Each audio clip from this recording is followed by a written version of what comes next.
Good day. I am Vernon Darby, and this is Back the Truth. The country has been bogged down with speculations for about 3 years now about corruption.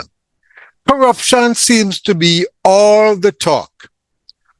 This corruption talk provides political fodder to feed the insatiable political appetites of those who love to talk political gossip, but we have achieved nothing from it. If I recall correctly, this thing became a big thing when we heard about the Integrity Commission report stating that several parliamentarians were being investigated for illicit enrichment. To me, it sounded like a fancy term for scammers. For months, all the nation heard was it was not this side, it was the other side, it was me. This was a complete waste of time. We don't pay our leaders to be tracing a tracing match with one another. Every member of parliament was elected to govern. I cannot understand why the Integrity Commission should put out a report which facilitates speculation. All we need to know is that MPA has committed an offense and charges are being laid against the MP. It is a waste of time telling me that you cannot certify an MP's income. What I need to know is if the MP got hold of government funds or any other funds illegally and the MP is charged and convicted in a court of law. What we are getting now is smoking wood from the Integrity Commission, and those with special interest, aided and abetted by some persons in the media, have created a bonfire.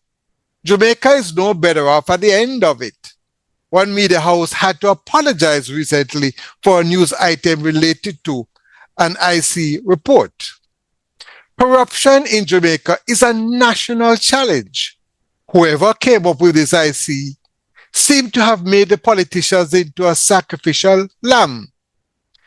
If the society loves corruption, then it will continue to elect those who look like them, behave like them, and those who present them best in terms of what the people represent.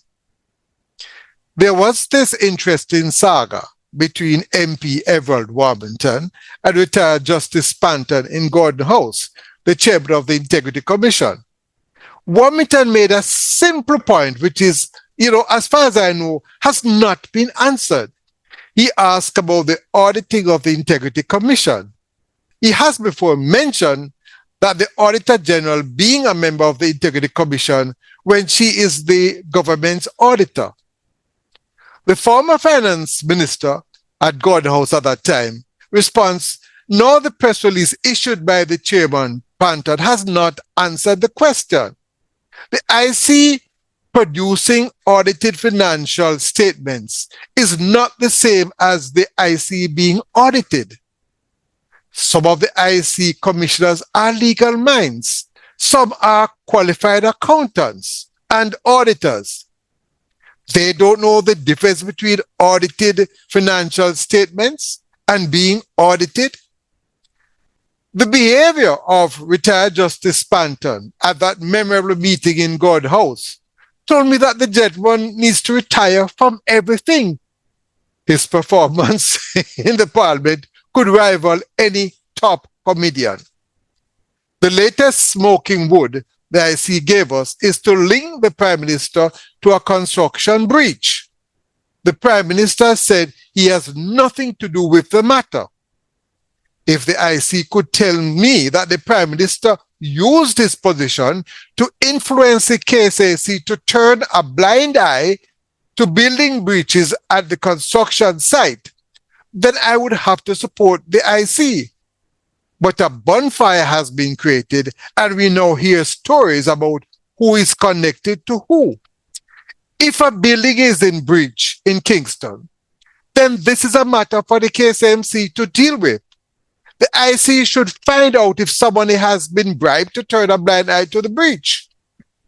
By the way, I have not heard anything from the KSMC to confirm that there is a breach.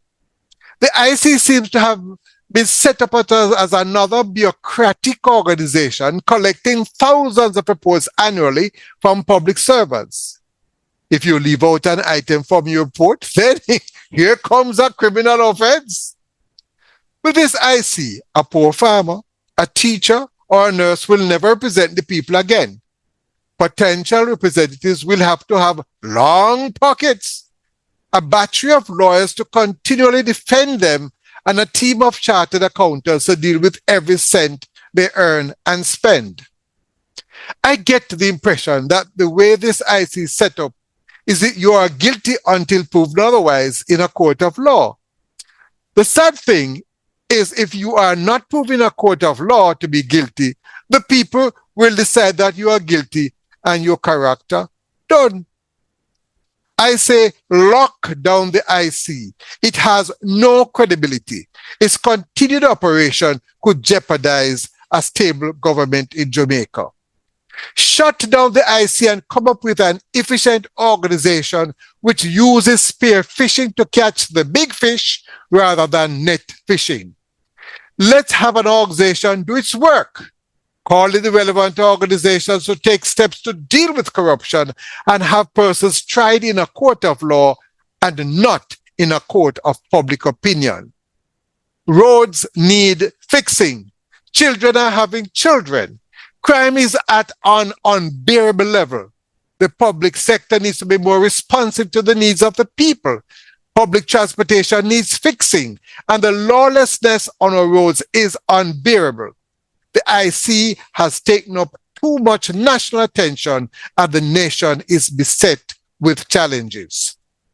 How can I forget this? The latest challenge is that the IC has refused to publish a statement it requested from the President of the Senate to be included in its publication.